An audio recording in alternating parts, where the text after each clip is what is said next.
We are in a fight targeting our communities.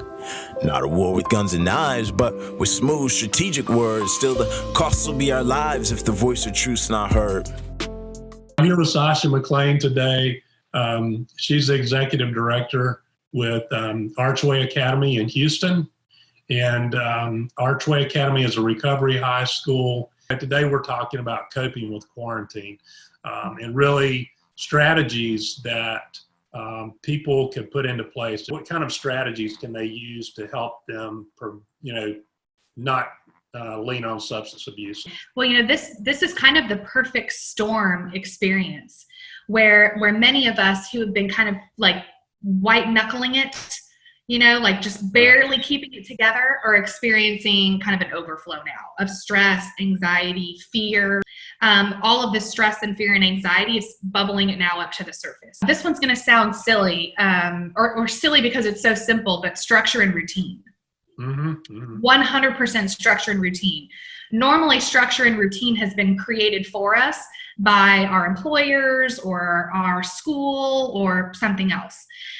Most people are not used to having to create their own work-at-home structure. Discipline in terms of structure and routine is immensely important during times like this.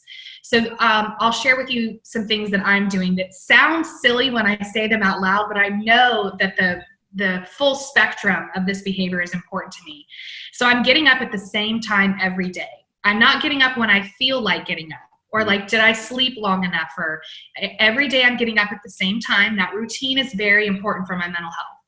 Every morning I'm taking a shower, even though I know I could just put my hair up in a bun on the top of my head and just call it a day. I'm not going to see many people. Making my bed. And I know that sounds like something so silly, but I think we can get caught in this COVID-19 quarantine world where everything just sort of stops and we stop doing all those important things, eating at regular times. So those would be just the normal practices of routine, going to bed at the same time, that are really, really important. Having designated time for work and designated time for watching television or entertainment or exercise, just like we would as if we were in a whirlwind 40-hour work week, 2 months ago. The other thing that I think is really important during this time, there's a lie that we tell ourselves pretty often, which is I don't have time for things that are good for me. The most common one I tell myself is I don't have time to exercise. I do have time to exercise. I don't have the desire sometimes to do it. So when we begin to make excuses like, I don't have time to go to my 12-step meetings online. I don't have time to read my recovery or my spiritual literature. I don't have time to read those parenting books that have been collecting dust over here on my shelf. This is the time to do those things. To register for those classes, to engage in those parenting books, to read those recovery resources, to attack your step work if you are a person in recovery, to go to all those meetings. All the meetings are being held virtually. I value my physical health enough now that I'm walking twice a day. Do I hate it? Yes, I do. Is it good for me? Yes. Do I have time for it?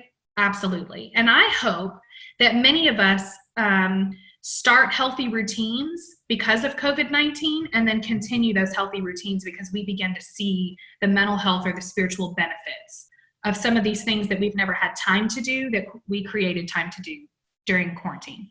Yeah, definitely. We have to take advantage of this time to strengthen those relationships and do the things, like you said, that we make excuses that we don't have time to do, the things that are so important. I appreciate you joining me today. We are in a fight targeting our communities. Not a war with guns and knives, but with smooth, strategic words. Still, the costs will be our lives if the voice of truth's not heard.